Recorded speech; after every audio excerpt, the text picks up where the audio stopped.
विभीषण जी की मुलाकात होती है। हनुमान जी विभीषण जी के पूछने पर लंका आने अपने आने का उद्देश्य और अपनी परिचय देते हैं।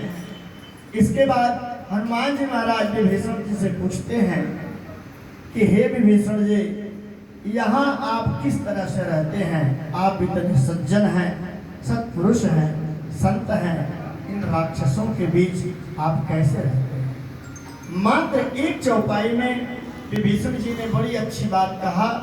आज हम लोग मात्र उसी चौपाई का गौर करेंगे। विभीषण जी ने कहा है, सुनहु पवन सुत रहन हमारी, अजीब दसनन महु जीव विचारी। मात्र इतने में ही उन्होंने अपने हैबिटेशन को, वहां पे रहने की प्रक्रिया को समझा दिया। तो दांत और जीभ की तुलना किससे उन्होंने किया? यहाँ पर दांत की तुलना गोस्वामी जी ने राक्षसों और दुष्टों से किया है, और जिह्वा की तुलना संत और सज्जन से किया है, भक्त से किया है। अब जरा हम दोनों में कुछ समानता और असमानता देखते हैं। दांत कठोर होता है बाहर से, और दुष्ट बाहर और अंदर से दोनों से कठोर होता है। दांत के बीच में अगर कोई आ जाए, दो दांतों के बीच में, पहचानता नहीं है कि अपना है कि पराया है, अवश्य उस पर चोट करता है। दुष्ट के समीप जो पहुंचता है वो भी प्रत्यक्ष या अप्रत्यक्ष अवश्य वार करता है, छोड़ता नहीं।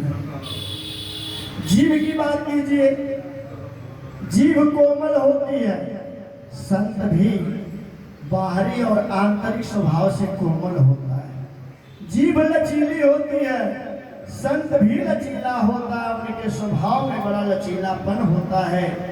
जीभ बाह्य पदार्थों का स्वाद लेती है, बाह्य पदार्थों का स्वाद लेती है, जीभ ही हमें स्वाद बताती है। और संत जो है वह परमानंद का स्वाद लेता है, प्रकृति के पर पुरुषार्थ का और ब्रह्म का स्वाद लेता है, सगुण और निर्गुण का स्वाद लेता है। यह संत और जिह्वा में समानता है।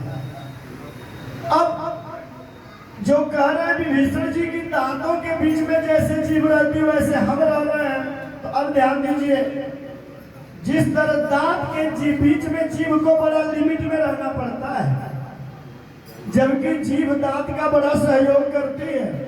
जब कोई चीज हम चबाते हैं कुछ भी, तो जो निवाला मुख गुहा के अंदर चला जाता है, जीभ उसको ला करके दांत को देती है, सपोर्ट करती है। लेकिन अगर वही जीभ दांतों के बीच आ जाए तो दांत काट देते हैं, उसे नहीं छोड़ते। वही स्वभाव दुष्ट का है। दुष्ट का संत हमेशा मदद करता है, उसको सन्मार्ग पर ले जाता है, परंतु वह दुष्ट अगर जब भी मौका पाता है तो उस संत को, सज्जन को भी नहीं छोड़ता है। एक और बड़ी बात जो संत की बहुत बड़ी विशेषता होती है, वह हमेशा दुर्जन व्यक्ति के, दुष्ट व्यक्ति के अंदर से विचारों के, उसके दुष्विचार को निकालना चाहता है। पाप के स्वभाव को नष्ट करना चाहता है, पापी को नहीं, दुष्ट की दुष्टता को नष्ट करना चाहता है संत। कैसे? ध्यान दीजिए, अगर हमारे दो दांतों के बीच में कभी कोई रेशा फंस जाए तो जीभ को तब तक चैन नहीं मिलता जब तक वह रेशा निकल नहीं जाए। जीभ खरोचती रहती है, निकालती रहती है, निकालती रहती है, जब तक कि आप उसको निकाल न दे रेशे को, तब तक जीभ खरोचती है। जबकि जीभ को क्या लेना देना, दांत तो पाएगा तो काट ही लेगा। यही स्वभाव संत का भी होता है कि संत हमेशा दुष्ट की भलाई करना चाहता है, सन्मार्ग पर लाना चाहता है। एक बार बोले श्यावर रामचंद्र की जय। बहुत सुंदर जीव की महिमा आपने सभी बता दिया, जीव की महिमा, लेकिन एक महिमा आपने मिश्रा जी ने नहीं बताया। यही जीव जो है पान भी खाती है और यही जीव जो है तो जीभ को हमेशा नियंत्रण में, जिस तरह से दांतों के बीच में रखने की व्यवस्था की गई है, उसी तरह से अपने मन को भी अंतर मन को, जीभ को एकदम अपने नियंत्रण में रखना चाहिए। कहीं भी कोई इस तरह की बात न करें जिससे किसी को कष्ट हो।